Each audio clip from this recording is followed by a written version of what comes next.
السلام علیکم ناظرین، میں محمد عمران اور آپ دیکھ رہے ہیں یوٹیوب چینل اسلامک ٹی وی اجانی۔ ناظرین، آج کا یہ میرا موضوع ہے کلاس 12 کے بارے میں ویڈیو بنا رہا ہوں۔ ویڈیو کا میرا پارٹ نمبر 31 ہو چکا ہے اور آج کا میرا ویڈیو ہے پارٹ نمبر 32۔ اس ویڈیو کے اندر ہم آپ کو چیپٹر پڑھانے والے ہیں مرثیہ کے اوپر، جو کہ آپ کو سامنے کتاب دکھ رہا ہے۔ اس کتاب کا نام ہے کہکشاں، حصہ دوم اور 100 مارک کا ہے۔ تو چلیے ہم اسٹارٹ کرتے ہیں۔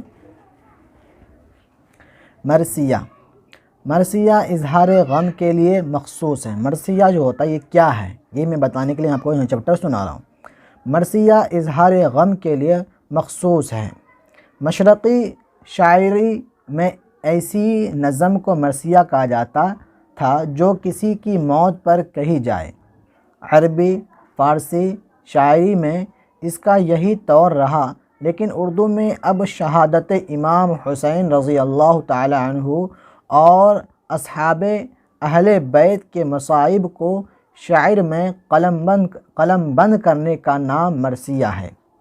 گزشتہ 5 صدیوں سے اردو مرثیہ گوئی کا یہی مخصوص موضوع رہا ہے، اس لیے کسی دوسرے شخص کی موت پر لکھی گئی نظم کو اب شخص مرثیہ کہا جاتا ہے۔ دکن میں 16ویں صدی کے آغاز سے مراثی ملنے لگتے ہیں۔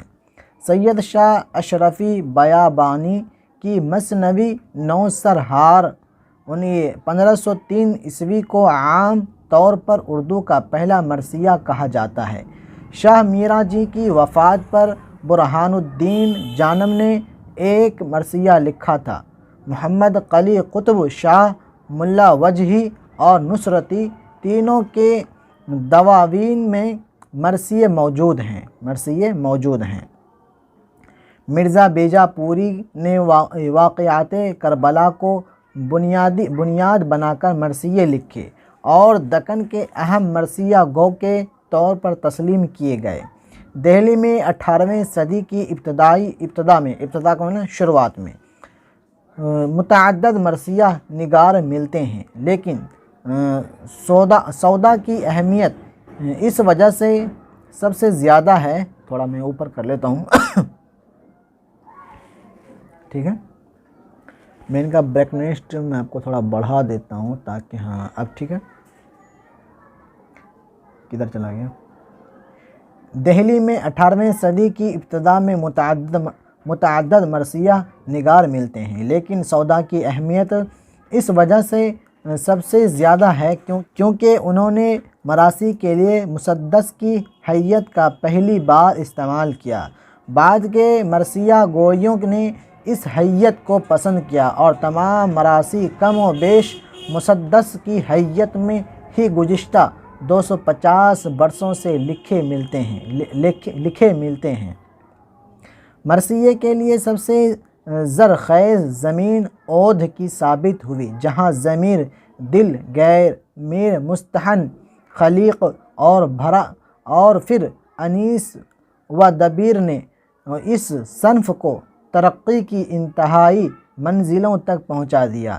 انیس اور دبیر کی کوششوں سے ہی یہ صنف ملک کے طول و عرض میں پھیلی۔ ان دونوں اساتذہ نے اور اس زمانے کے نوابین نے مرثیہ گوئی اور مرثیہ خوانی کو مستقل اہمیت کا حامل بنا دیا۔ میں تھوڑا رک کے پڑھ رہا ہوں تاکہ آپ کو تھوڑا سمجھ میں آئے۔ اگر میں فاسٹ پڑھ دوں گا تو پھر آپ کو سمجھ میں نہیں آئے گا۔ 20ویں صدی کے شعراء میں شاد عظیم آبادی، جوش یلیح آبادی، جمیل مظہری، نجم آفندی، حلال نقوی اور آل رضا جیسے شعراء نے مرثیوں کی طرف توجہ کی، لیکن اس سچائی سے انکار ممکن نہیں کہ مرثیے کو سب سے زیادہ لکھنؤ کی فضا ہی راس آئی۔ مرثیے کی شاعری میں رزم اور بزم دونوں کے واقعات ملتے ہیں۔ واقعہ ترازی میں مرثیہ گویوں نے فنی حنز کا مظاہرہ کیا۔ غم کے بیان میں اور اصحاب بیت کے مصیبتوں کی تفصیل بتانے میں مرثیہ گو شعراء نے اپنی تخلیقی صلاحیتوں کا بہترین استعمال کیا ہے۔ تو یہ جو مرثیہ تھا کب سے اجاگر ہوا، کون کون لوگوں کا اس میں یوگدان ہے اور کون سے صدی کے اندر یہ تھوڑا پروان چڑھا، ترقی چڑھا، یہ اس کتاب کے اندر اس چیپٹر کے اندر بتانے کی کوشش کیا ہوں۔ امید کرتا ہوں آپ کو تو یاد نہیں کرنا ہے، لیکن آپ کو تھوڑا سمجھنا ہے مرثیہ ہوتا کیا، یہ جو مرثیہ جو لفظ ہوتا ہے یہ ہوتا آخر میں کیا ہے، تو یہ میں آپ کو بتانے کی یہاں پہ کوشش کیا ہوں۔ امید کرتا ہوں آپ کو ویڈیو اچھی لگی ہوگی۔ ویڈیو اچھی لگی تو ویڈیو کو لائک کریں، ویڈیو کو شیئر کریں۔